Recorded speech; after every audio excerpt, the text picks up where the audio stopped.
We're recording. Okay, great. Welcome to our Sprint demo today. It's October 30th, 2017.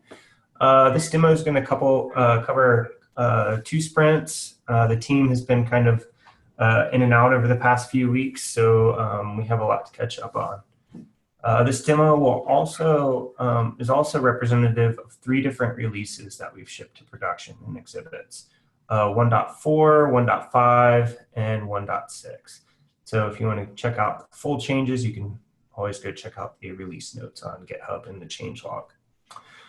Some of the big things that were added in this release were some new metadata fields for the Parker manuscripts that have been indexed. And the ability to search by those fields. So here's our Parker beta exhibit in production. And we can see here that we have some new search field configurations here. An upstream feature added in Spotlight was the ability to disable these by default. Previously, all search fields were enabled by default for all exhibits. Now we have the ability to disable by default some fields.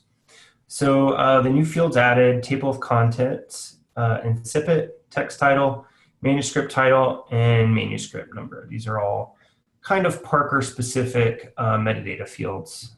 So I can click Save Changes in there, and when the page reloads, now I can see that these fields are, search fields are there, which is kind of awesome. We also want to make sure that that metadata is displayable. So here's in the metadata configuration page, I'm going to make sure that table of contents, incipit, text title, manuscript number are displayable on the show page. And I could do it on the results page too, but I'm just going to leave it on the show page. So I'm going to click Save there. Awesome. And so now, now when I go into a search, there's a search for everything, and I limited it to manuscript. I could search specifically through 4 different things here. So how about let's do manuscript number. And I think maybe there's a manuscript number 025. Oh, maybe not.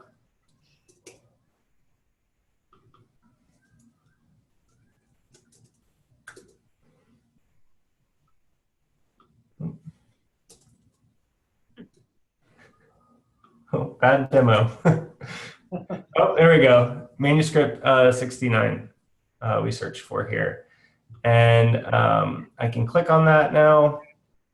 And when I come to the show page here, I can see the manuscript number and the manuscript title, text title, and incipit all available to me. So that's great. Let's try to search by the incipit for Maria. About Maria.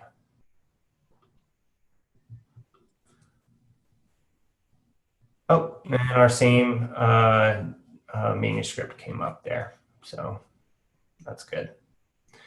Another feature that we added during this sprint was we previously had the bibliography here on a show page. One cool thing though is now when you go to view the bibliography, we should see the references that they relate to pop up on that page. So let's try this here.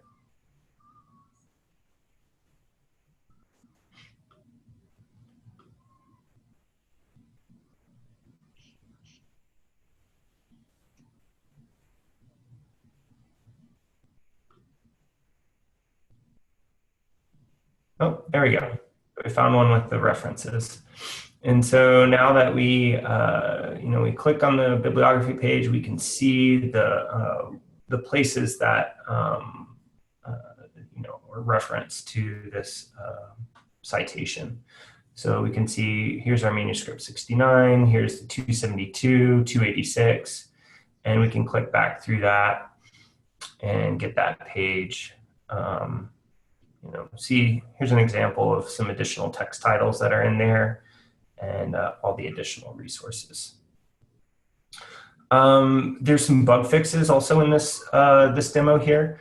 So previously this bibliography was truncated. Now we can see on an object with, you know, a lot of different references, we get the full, full bibliography list here.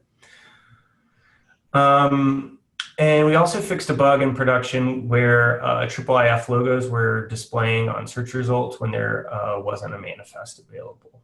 So this would be things like, you know, different types of resources like a collection or something that didn't necessarily have IIIF availability. The logo was displaying and now it's not anymore.